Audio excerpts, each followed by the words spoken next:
Bismillahirrahmanirrahim. Assalamualaikum warahmatullahi wabarakatuh. Bismillah wassalatu wassalamu ala rasulillah wa la hawla wa la quwwata illa billah amma ba'du. Kaifa halukum? Semoga kalian semuanya senantiasa berada dalam keadaan sehat walafiat, sehingga pada pagi yang berbahagia ini kita bisa belajar dengan semangat tentunya, sehingga dalam keadaan yang fit, sehingga itu akan mempermudah kita dalam belajar. Anak-anak yang soleh-solehah, siswa-siswi SD Islam Imam Syafi'i Sangatta, terkhusus kelas 4, mari kita berdoa terlebih dahulu sebelum kita belajar. Bismillahirrahmanirrahim. Allahumma ighfirli dhunubi wa liwalidayya wa lil mu'minin. Allahumma inni as'aluka ilman nafi'a wa rizqan tayyiba wa amalan mutaqabbala. Anak-anak yang soleh-solehah, pelajaran hari ini yaitu sejarah Islam, dan kita akan mempelajari tentang awal perintah dari Allah Subhanahu wa taala kepada Rasulullah sallallahu alaihi wasallam untuk dakwah jahriyah, yaitu berdakwah secara terang-terangan. Tentunya kalian masih ingat ya kondisi bangsa Arab sebelum Nabi sallallahu alaihi wasallam diutus atau sebelum datangnya Islam, bagaimana keyakinan mereka, ya kan? Bagaimana ibadah mereka, dan bagaimana keadaan sosial mereka. Tentu mereka berada dalam keadaan yang sangat buruk, sehingga dikenal dengan masa jahiliyah atau masa kebodohan. Di antara kebiasaan mereka, ya, ada perbudakan. Mereka masih memperjualbelikan budak, atau masih rasisme, ya, mengutamakan ras. Begitu juga yang kaya menindas, yang kuat menindas yang miskin, ya, jual beli budak. Kemudian yang lebih parah di antara mereka ini ada yang menyembah berhala. Mereka memohon kepada berhala, bahkan ada yang menyembah sapi, ya. Bahkan ada yang berkurban, memberikan sesembahan, sujud kepada berhala. Maka jelas ini adalah kemusyrikan, dan inilah dosa yang paling besar, kezaliman yang paling besar, yaitu menyekutukan Allah Subhanahu wa taala, yaitu beribadah kepada selain Allah Subhanahu wa taala. Ibadah itu adalah hak Allah.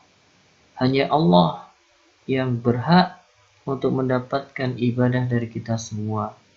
Adapun orang-orang musyrik dahulu, ya, di antara mereka ada yang menyembah Lata, Uzza, Manat, dan berhala-berhala yang lain. Dan tentunya ini adalah kesyirikan, dan kesyirikan merupakan dosa besar yang paling besar. Bahkan Allah Subhanahu wa taala tidak akan mengampuni orang yang meninggal dunia dalam keadaan berbuat syirik, dan dia akan kekal di neraka selama-lamanya. Ini balasan bagi orang-orang yang berbuat syirik.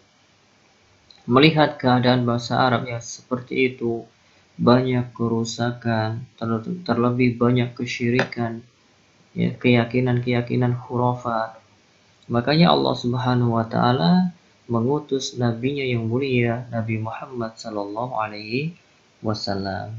Ya, bagaimana awal mula beliau mendapatkan wahyu dari Allah Subhanahu wa taala ketika beliau merenungkan, memikirkan keadaan orang Arab yang zaman jahiliyah dahulu, sehingga beliau sering menyendiri di Gua Hira, memikirkan umatnya.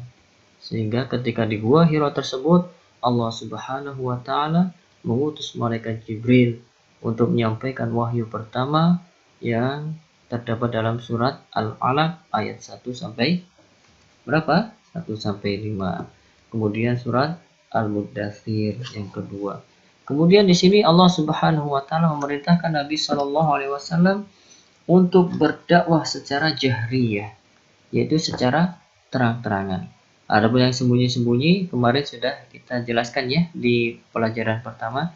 Silakan dimurojaah lagi dengan mencari videonya di YouTube, insya Allah masih ada. Ya, insya Allah masih ada supaya kalian tidak lupa.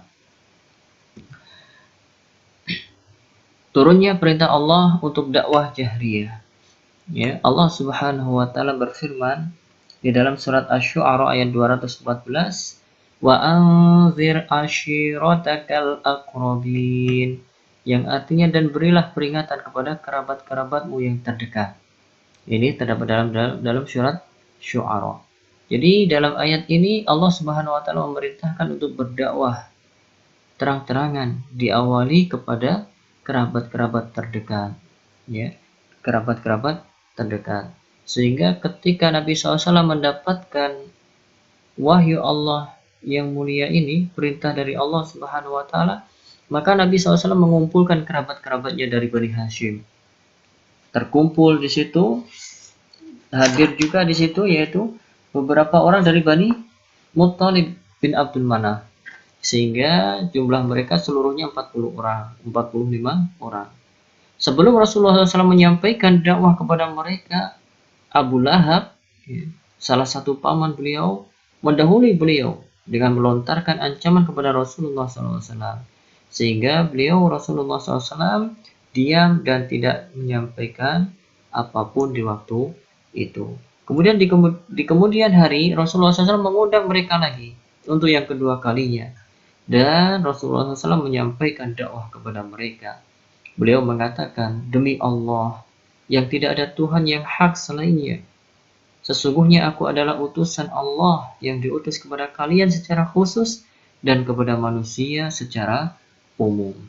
Di yang kedua ini Rasulullah SAW menyampaikan kepada kerabat-kerabatnya bahwasanya beliau adalah utusan Allah, Rasulullah yang Allah utus untuk mengajak manusia bertauhid kepada Allah, menyembah hanya kepada Allah Subhanahu wa taala, menjauhi perbuatan-perbuatan syirik, ya, menjauhi berdoa kepada berhala, bernazar kepada berhala, berkurban untuk berhala, itu semua adalah kesyirikan, harus dijauhi.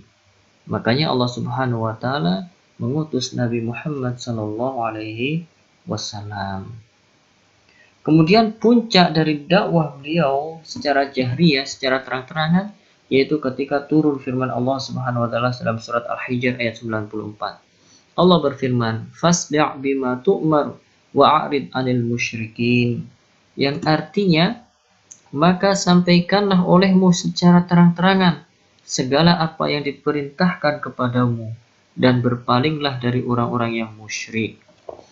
Ini perintah dari Allah Subhanahu wa taala kepada Nabi SAW untuk dakwah secara terang-terangan. Kalau yang pertama tadi dakwah kepada karib kerabat terdekat. Nah, ini secara terang-terangan kepada seluruh manusia. Ya. Ini ayat ini merupakan puncak perintah dakwah jahriyah. Sehingga dakwah secara terang-terangan kepada khalayak ramai dan tidak sembunyi-sembunyi. Setelah turunnya ayat ini, maka Rasulullah Shallallahu Alaihi Wasallam memanggil masyarakat yang di situ, seraya naik ke Bukit Sofa. Beliau berkata, wahai Bani Fihr, wahai Bani Adi, yang ditunjukkan kepada semua suku Quraisy sehingga mereka semua berkumpul. Kemudian Nabi SAW berkata, jika aku mengatakan, jika apa pendapat kalian jika aku kabarkan bahwa ada sekelompok pasukan berkuda di lembah ini yang ingin menyerang kalian, apakah kalian percaya kepadaku? Kata Nabi SAW. Maka mereka yang berkumpul itu menjawab, iya, kami tidak pernah tahu darimu selain kejujuran. Karena Nabi SAW selama hidupnya selalu jujur, sehingga beliau mendapatkan gelar Al-Amin. Sebelum diutus menjadi Rasul, beliau sudah mendapatkan gelar Al-Amin, orang yang sangat dapat dipercaya, karena beliau senantiasa jujur dalam ucapan dan juga dalam perbuatan, sehingga masyarakat mempercayai apa yang dikatakan oleh Nabi Muhammad SAW. Bahkan jika Nabi SAW mengatakan bahwasanya ada di belakang bukit itu sekelompok pasukan yang akan menyerang, maka mereka semua juga akan percaya, sehingga mereka akan bersiap-siap. Ya, akan bersiap-siap. Ini sifat Nabi SAW, yaitu al-amin, yang dapat dipercaya. Kemudian beliau Nabi SAW melanjutkan pidatonya. Beliau mengatakan, sesungguhnya aku adalah pemberi peringatan kepada kalian sebelum datangnya azab yang pedih. Mendengar seruan ini, Abu Lahab, paman Nabi SAW ini marah. Dan Abu Lahab ini mengatakan, binasalah engkau sepanjang hari ini. Apakah hanya untuk ini engkau mengumpulkan kami? Kata Abu Lahab. Ya. Setelah Abu Lahab berkata seperti itu, maka Allah pun menurunkan ayat dalam surat Al-Lahab. Tabbat yada abi lahabin wa tab. Binasalah kedua tangan Abu Lahab. Ya. Abu Lahab ini adalah salah satu paman di antara paman-paman Nabi SAW. Dan Abu Lahab menentang dakwah Rasulullah SAW. Berbeda dengan paman yang satunya, yaitu Abu Thalib. Meskipun tidak masuk Islam, beliau meyakini, mengetahui akan kebenaran Nabi SAW, sehingga beliau Abu Thalib berjuang sekuat tenaga dengan jiwa, raga, dan hartanya untuk melindungi Nabi Muhammad SAW. Ya, jadi setelah turun ayat yang mulia ini, Rasulullah SAW terus mendakwahkan Islam dengan penuh kesabaran, karena banyak cobaan-cobaan yang Nabi SAW dapatkan dari musuh-musuh Islam, sehingga beliau bersabar dalam menyampaikan dakwah ini dengan mengharap pahala dari Allah Subhanahu wa Ta'ala. Dan beliau Nabi SAW berdakwah di tempat-tempat umum atau tempat-tempat berkumpulnya kaum musyrikin. Beliau Nabi SAW mengajak orang-orang musyrikin untuk bertauhid, menyembah hanya kepada Allah Subhanahu wa Ta'ala, meninggalkan beribadah kepada berhala, karena itu adalah perbuatan syirik yang sangat berbahaya. Jika pelakunya meninggal dalam keadaan musyrik, syirik, maka dia akan kekal di dalam neraka selama-lamanya. Kaum musyrikin Quraisy marah dan merasa terganggu dengan dakwah Nabi SAW. Mereka pun mendatangi paman Nabi Abu Thalib dan meminta kepadanya agar menghentikan dakwah Rasulullah SAW atau membiarkan mereka mengambil tindakan tegas kepada Rasulullah SAW. Jadi dengan gangguan seperti apapun tidak bermanfaat bagi Nabi SAW, karena Nabi SAW sangat sabar dalam berdakwah dan senantiasa mengharapkan apa yang ada di sisi Allah Subhanahu wa Ta'ala. Sehingga orang-orang musyrikin ini mendatangi Abu Thalib, paman Nabi yang tadi, dan mengatakan kepada Abu Thalib supaya Abu Thalib ini melarang Nabi SAW untuk berdakwah. Kalau tidak, maka mereka akan bertindak sendiri. Akhirnya Abu Thalib pun memberitahukan kepada Rasulullah tentang permintaan orang-orang musyrik Quraisy kepadanya. Kemudian Rasulullah SAW berkata, wahai pamanku, demi Allah, seandainya mereka meletakkan matahari di tangan kananku dan bulan di tangan kiriku supaya aku meninggalkan urusan dakwah ini, maka aku tidak akan meninggalkannya hingga Allah memenangkannya atau membinasakanku. Inilah semangat dakwah Nabi SAW. Beliau berjuang dengan sekuat tenaga dan beliau tidak tertipu dengan dunia yang fana. Bahkan dikatakan jika matahari diletakkan di tangan kanan Nabi, bulan diletakkan di tangan kiri Nabi, dan kita ketahui bersama itu adalah mustahil, tidak mungkin matahari diletakkan. Gak ada yang mampu, tidak ada yang mampu. Meskipun Nabi SAW dikasih matahari dan bulan, maka beliau tidak akan meninggalkan dakwah. Tidak akan meninggalkan dakwah. Inilah Nabi SAW dalam berdakwah secara terang-terangan. Tentunya banyak cobaan, rintangan yang dihadapi oleh Nabi Shallallahu Alaihi Wasallam yang berupa siksaan, olok-olokan dari orang musyrikin, ya, orang musyrikin. Namun beliau tetap bersabar karena beliau senantiasa mengharapkan apa yang ada di sisi Allah Subhanahu wa Ta'ala. Jadi ini, ya, tentang dakwah jahriyah. Untuk lebih jelasnya bisa kalian baca halaman 9 sampai